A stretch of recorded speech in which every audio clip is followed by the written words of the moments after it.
ഇപ്പോഴും നടത്തി വരുന്നുണ്ട്. ഇതെല്ലാം പലതവണ വിശദീകരിച്ച കാര്യമാണ്.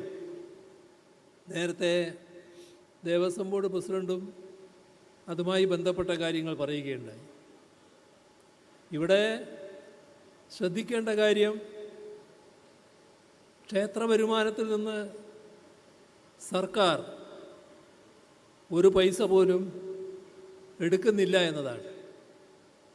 എന്നാൽ ദേവസ്വം ബോർഡിന് സർക്കാർ പണം നൽകുന്നുവെന്നതുകൂടി കാണേണ്ടതായിട്ടുണ്ട്. അതുകൊണ്ടാണ് താരതമ്യേന തുച്ഛ വരുമാനം മാത്രമുള്ള എത്രയോ ക്ഷേത്രങ്ങളിൽ ഇന്നും അന്ത്യത്തിരി തെളിയുന്നത്. അവിടങ്ങളിലെ ക്ഷേത്ര ജീവനക്കാർ പട്ടിണിയിലാകാത്തത്.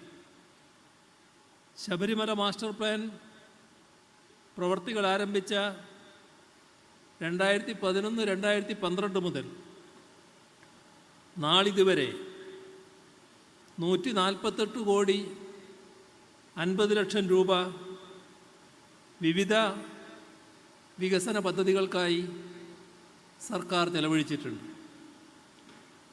ശബരിമലയുടെ ബേസ് ക്യാമ്പായ നിലക്കലിൻ്റെ ലേഔട്ട് പ്ലാനിന് 2020 തന്നെ സർക്കാർ അംഗീകാരം നൽകിയിരുന്നു.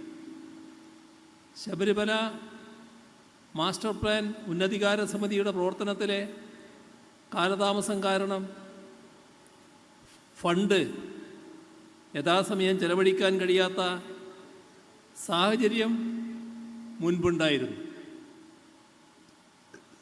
എന്നാൽ സർക്കാരിൻ്റെ നിരന്തരമായ ഇടപെടൽ മൂലം ശബരിമല മാസ്റ്റർ പ്ലാൻ പദ്ധതിയിൽ ഉൾപ്പെട്ട പ്രവൃത്തികളെല്ലാം തന്നെ വേഗത്തിലാക്കാൻ കഴിഞ്ഞിട്ടുണ്ട്.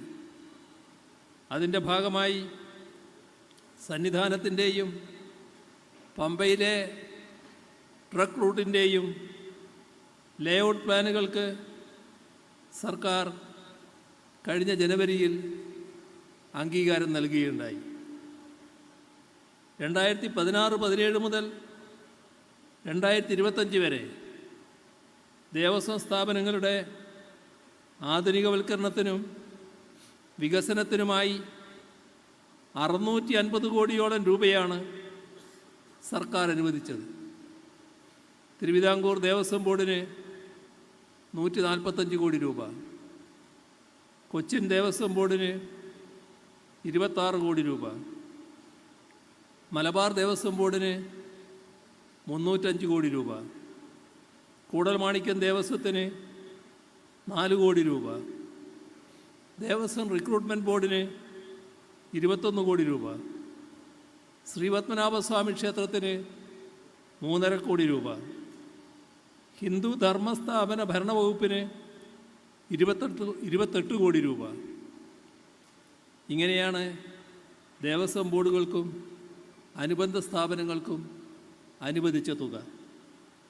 ഇതിനു പുറമെ ശബരിമല മാസ്റ്റർ പ്ലാൻ പദ്ധതിക്ക് 83 കോടി 95 ലക്ഷം രൂപയും, ശബരിമല സാനിറ്റേഷൻ സൊസൈറ്റിക്ക് 22 കോടി രൂപയും, ഇടത്താവളം പദ്ധതികൾക്കായി 116 കോടി രൂപയും അനുവദിച്ചു. ശബരിമല ഉത്സവം നടത്തിപ്പിന് വേണ്ടി കഴിഞ്ഞ 4 വർഷങ്ങളിലായി 10 കോടിയിലധികം രൂപയാണ് അനുവദിച്ചത്. 2019-20 സാമ്പത്തിക വർഷത്തിൽ ഏകദേശം 100 കോടി രൂപ തിരുവിതാംകൂർ ദേവസ്വം ബോർഡിലേക്കായി പ്രത്യേകമായി വകയിരുത്തിയിരുന്നു. 2016-17 മുതൽ